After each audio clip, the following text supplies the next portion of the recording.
Sabay-sabay natin alamin ang mga kaganapan na nangyayari sa ating bansa.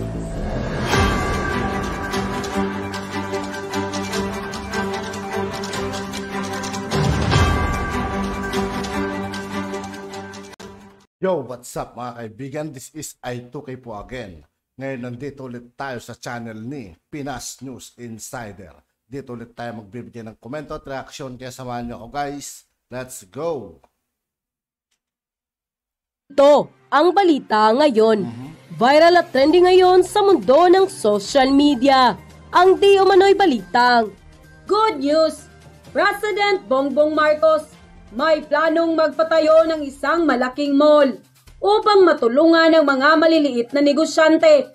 At alam nyo rin ba, sa panahon din ng kanyang ama, ay nakapagpatayo na ito ng isang malaking mall na nakatulong noon sa maraming Pilipino. Pero bago natin simulan ang balitang ito, please. Sa lahat ng hindi pa nakasubscribe mga kaibigan kay Pinas News Insider, mag-subscribe na po tayo at huwag nyo rin pong kalimutan mag-subscribe dito sa aking channel. Huwag kalimutang i-like ang video at subscribe at i-click ang notification bell para mas maging updated pa kayo lalo sa lahat pa ng bagong videos na i-upload namin. At eto na nga mga kababayan, isang napakagandang balita na naman ang ating pag-uusapan ngayon dahil ang ating Pangulo na si President Bongbong Marcos ay nagpaplanong magpatayo ng isang malaking mall. At ang magiging owner nito ay ang ating gobyerno. Ito ang mall na kagaya ng isang market at ang kukunin niyang mga tao dito ay ang nagnanais na magsimula ng kanilang mga negosyo o ang mga Pilipinong nag-uumpisa pa lamang sa pagninegosyo. Kung sakaling magtatagumpay at lumago ang mga negosyong ito at kung sakaling tumaas ang kanilang kinikita, ay lilipat na sila sa private malls o establishment. Ang pwestong nababakantehan naman dito ay ipaparenta ulit sa mga Pilipinong nag-uumpisa pa lamang magpatayo ng kanilang sariling business upang matulungan din naman sila na mapalago ang kanilang mga negosyo na ipapatayo. Ito ang magandang proseso na naisip at pinaplano ng ating butihing Pangulong Bongbong Marcos. Ang planong magpatayo ng mall na ito ay dito mag-uumpisa ang lahat ng Pilipinong nangangarap at nagbabalak magnegosyo. Kahit hindi man pumatok ang pinatayo nilang business sa mall, ay wala rin silang alalahanin dahil hindi sila ganong malulugi. Dahil ang pwestong uupahan nila ay gobyerno natin ang may hawak at nagmamay-ari. Alam nyo ba na ang konseptong ito ay pagpapatayo ng mga mall ng gobyerno ay nagawa na rin ng dating Pangulong Ferdinand Marcos Sr. Isang halimbawa dito ay ang FTI o Food Terminal Incorporation at gobyerno rin naman ang nagmamay-ari nito noon. Ang Food Terminal Incorporation ay bagsakan ng iba't ibang mga produkto ng mga magsasaka noon. Karamihan din sa mga produktong dinadala ng mga magsasaka ay binibili noon ng ating gobyerno at inibenta naman nila sa mas mura at tamang presyo lamang. Ang kadiwa truck ang transportasyong ginagamit sa pagdala ng iba't ibang murang produkto na nanggagaling sa FTI at ibinibenta nila ito sa mga nais bumili ng murang produkto. Ito ay sa panahon noon ng dating Pangulong Marcos Sr. Kaya naman ito rin ang plano ng ating Pangulo ngayon ukol sa pagpapatayo ng mall para sa mga nais magumpisa at magpatayo ng kanilang negosyo. Kahit sino man ay magagalak sa ideya na ito ng ating Pangulo. Bukod pa dyan ay ang posibleng malamodernong arkitektural ang magiging itsura ng mall na ito. Ito talaga ay napakagandang good news sa lahat ng mga Pilipinong nais umunlad ang kanilang mga negosyo. Napakagandang ideya talaga nito. Dahil maraming Pilipino ang matutulungan sa planong ito, bukod kasi sa madaming magkakaroon ng trabaho at sariling negosyo, ay magkakaroon na rin tayo ng isang pamilihan na mura at dekalidad na produkto.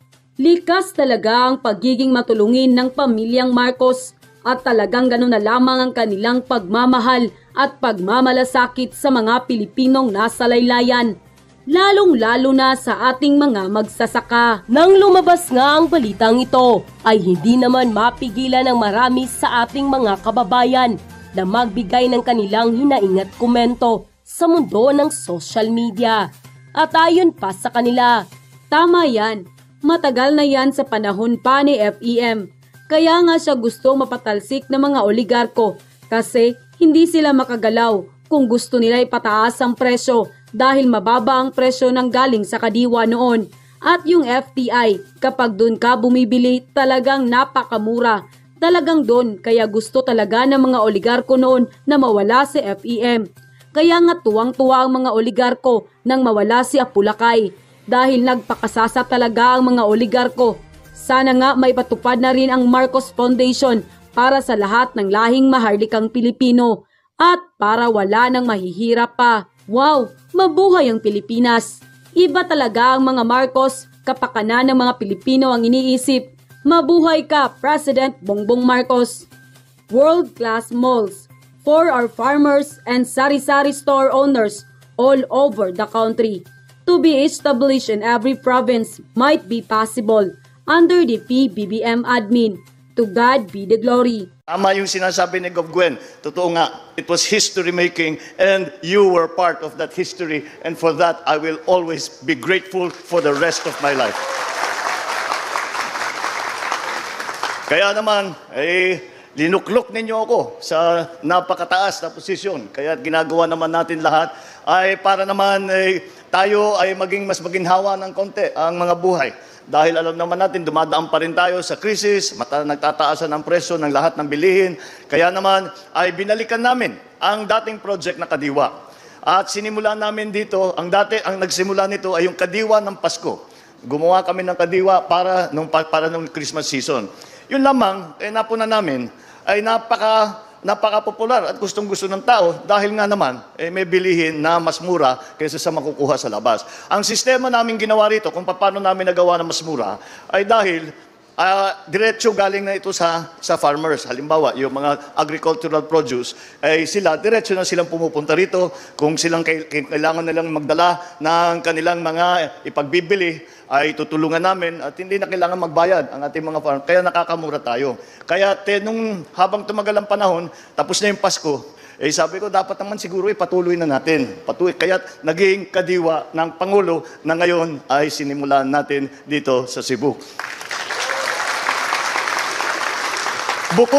Bukod sa pag-market ng mga agricultural product, ng bigas, ng asukal, ng mga gulay, ay ito rin ay binibigyan natin ng pagkakataon. Alala ninyo, nung kampanya, sinisigaw namin, kailangan natin tulungan ng mga MSMEs, yung ating micro, small, and medium-scale enterprises, ang MSMEs. Kayo doon. Kaya binigyan natin ng pagkakataon ng ating MSMEs na meron ngayong merkado, meron ngayong palengke para sa kanilang mga produkto. At nakikita ko naman, maganda talaga ng mga ginagawa at marurunong naman talaga mga Pinoy na gumawa. Yun na nga, merong value added.